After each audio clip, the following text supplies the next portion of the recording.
আলাইকুম। আজকে আমি আপনাদের লাল শাকের চচ্চড়ি করে দেখাবো।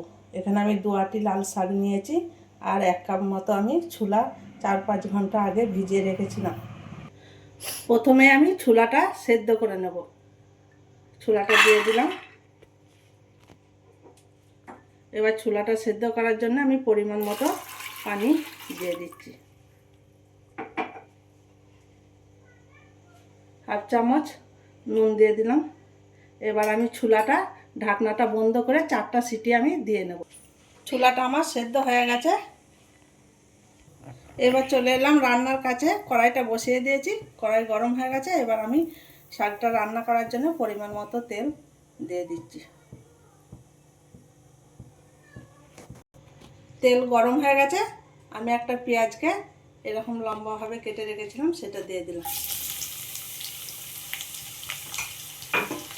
পেঁয়াজটাকে আমি 3-4 মিনিটের মতো ভালো করে ভেজে নেব। 3-4 মিনিট হয়ে গেছে। পেঁয়াজটা আমার ভাজা ভাজা ঠিক এরকমভাবে ভেজে নিতে হবে শাক রান্নার জন্য পেঁয়াজটা। এবার আমি হাফ চামচ আদা রসুন বাটা দিয়ে দিলাম। দিয়ে আবারও আমি আদা রসুনটা 3-4 মিনিটের মতো ভালো করে ভেজে নেব পেঁয়াজের সাথে। 3-4 মিনিট হয়ে গেছে। আদা রসুনের কাঁচা গন্ধ চলে গেছে। এবার আমি মশলাগুলো দিয়ে দেব। হাফ চামচ হলুদ গুঁড়ো, হাফ চামচ ধনে গুঁড়ো,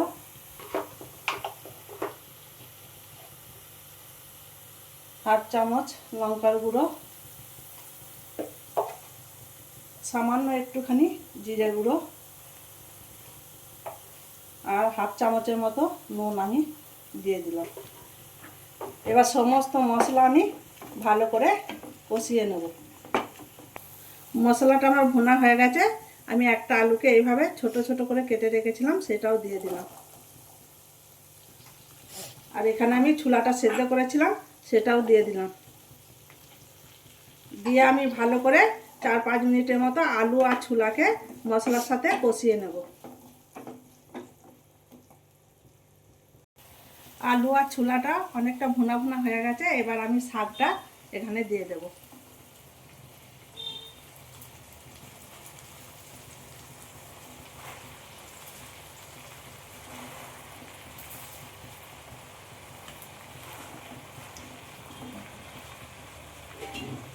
শাকটা দিয়ে আমি একবার ঢেকে দেবো, শাক থেকে পানিটা যাতে বের হয়ে যায়। এই দেখুন বন্ধুরা, শাকটা কতটা কমে গেছে, বা শাক থেকে অনেকটাই পানি বের হয়েছে।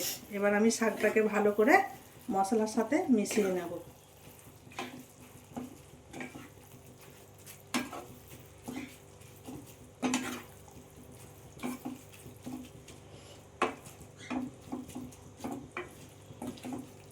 শাকে কিন্তু আমি এক্সট্রা পানি কোনো ব্যবহার করব না। শাক থেকে অনেকটাই পানি বের হয়েছে, এতেই হয়ে যাবে শাক রান্নাটা।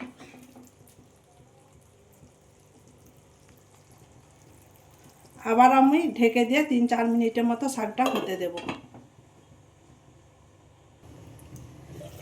শাকটা আমি আর একবার ভালো করে নাড়াচাড়া করে নেব। এই শাক রান্না করার সময় আপনারা যত পারবেন কম মশলা দেওয়ার চেষ্টা করবেন, তার টেস্টটা ততই বেড়ে যাবে।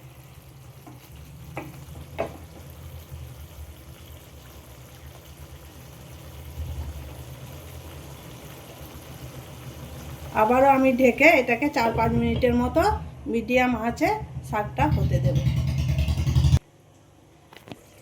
দেখুন বন্ধুরা, শাকটা গলে একেবারে একটুখানি হয়ে গেছে। এবার আমি দেখে নেব আলুগুলো সেদ্ধ হয়েছে কি।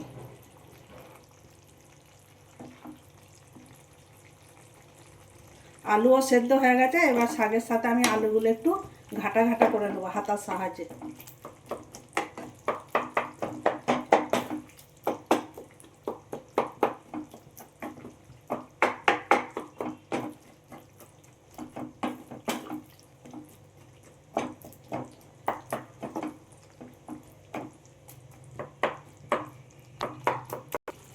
নুনটা কম লাগছিল, তাই আমি একটুখানি এখানে নুন দিয়ে দিলাম। দিয়ে আবার আমি নুনটা ভালো করে শাকের সাথে মিশিয়ে নেব।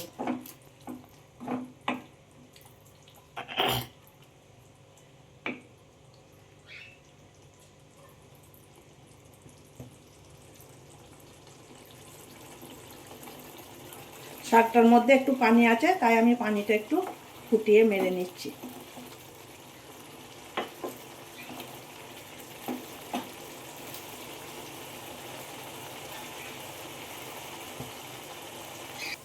এই দেখুন বন্ধুরা, ফাইনালি আমার শাক রান্না হয়ে গেছে। এবার আমি গ্যাসটা বন্ধ করে দিলাম।